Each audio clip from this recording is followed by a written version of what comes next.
Welcome and thank you for watching this video. Today I will teach you how to become a better presenter with 7 steps. So just an overview of what we're going to do today. So first things first, planning. Preparing a presentation can be an overwhelming experience if you allow it to be one. The strategies and steps below are provided to help you break down what you might view as a large job into smaller, more manageable tasks. So step 1 is to analyze your audience. The first step in preparing a presentation is to learn more about the audience to whom you'll be speaking.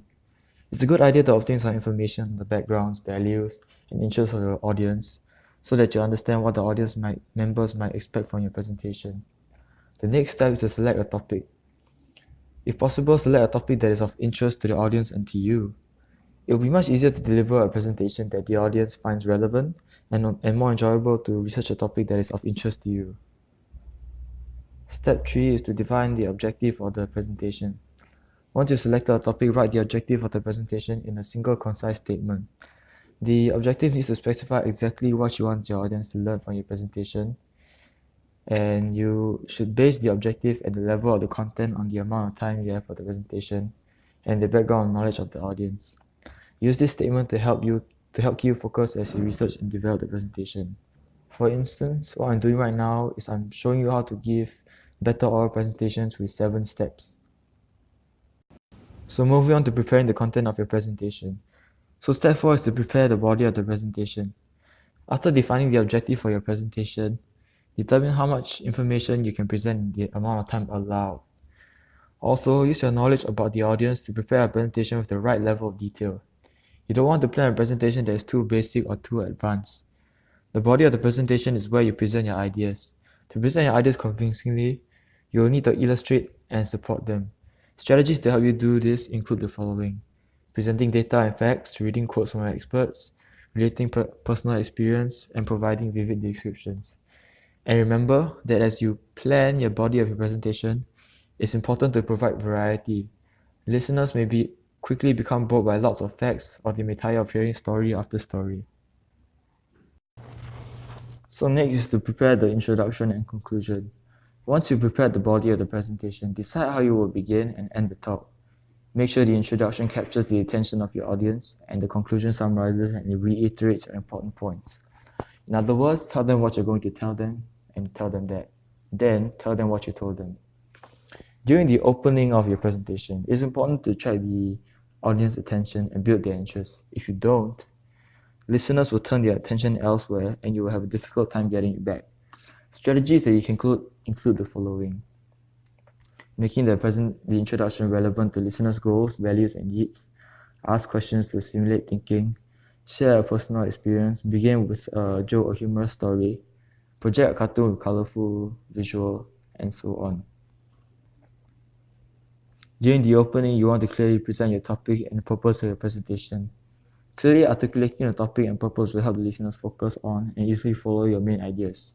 During the conclusion of your presentation, reinforce the main ideas you communicated. Remember that listeners won't remember your entire presentations, only the main ideas. By reinforcing and reviewing the main ideas, you help the audience remember them. So next, you need to practice delivering the presentation. So most people spend hours preparing a presentation, but very little time practicing it. When you practice your presentation, you can reduce the number of times you utter words and phrases like well, and you know.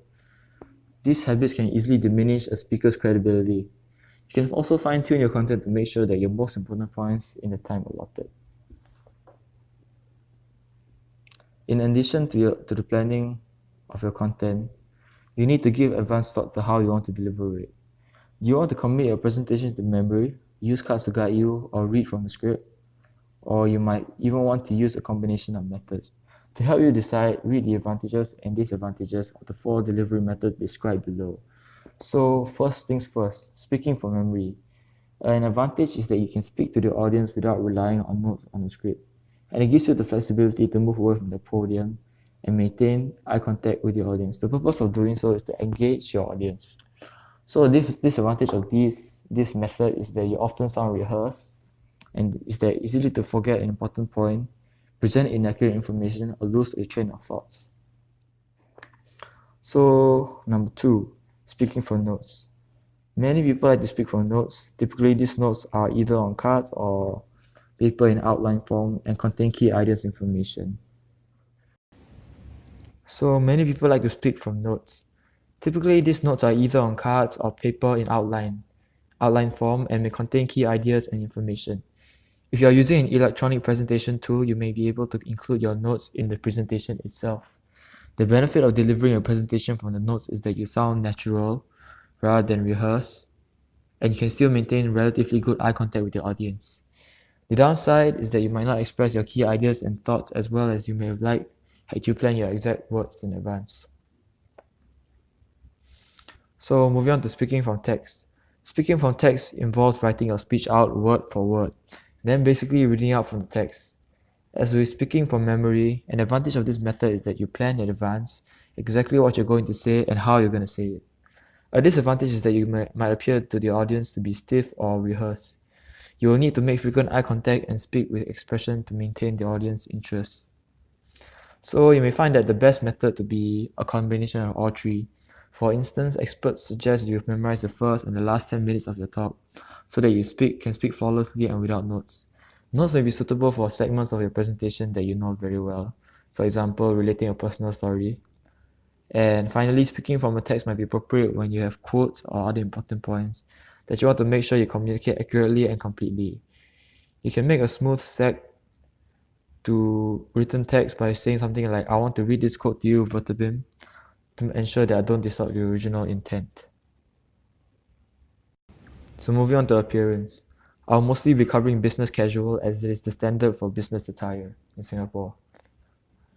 So just a few fashion tips for men is that dress shirts are business casual must-haves. And you can start off with traditional colors such as white or blue, but slowly consider wearing other colors such as pink or mint green. So you have to make sure that your shirt is nicely ironed, not crumpled, and that it should be tucked in as well. Your belt and your shoes should be matching in color, and you have to make sure that your pants fit well and are not too baggy or tight. Make sure that there are no creases at the ankles, and you can do this by making sure that is the right length, that is not too long or too short. So moving on to business casual for women. So for women, you need to make sure that your attire is above the knee, or if you're tall, a mid-thigh length. The necklines of both dresses and blouses need to be somewhat modest and not too low. So fit equals appropriateness. Too tight looks unprofessional, while baggy and ill-fitting clothes tend to look sloppy. So you need to find a balance in that. So another thing to take note is that you can look for dresses that are loose but accentuate the waist, A-line, shift, sheath, and so on. When it comes to solid colored dresses, wear colors that look best with your skin tone. Florals, pinstripes, window pane, play, or houndstooth prints are all great. So in conclusion, the most important thing to take note of when you're presenting is that you make sure that you give an excellent first impression because of the short amount of time you have with the audience. This is important as it will determine whether your audience decides to take you seriously or to listen closely to. Appearance will be a major factor in doing so, be it your attire, posture, and your speech or presentation. Also, it's important that you always engage your audience as it will not be easy to gain their attention back once you've lost them. So once again, thank you for watching this video and I'll see you again.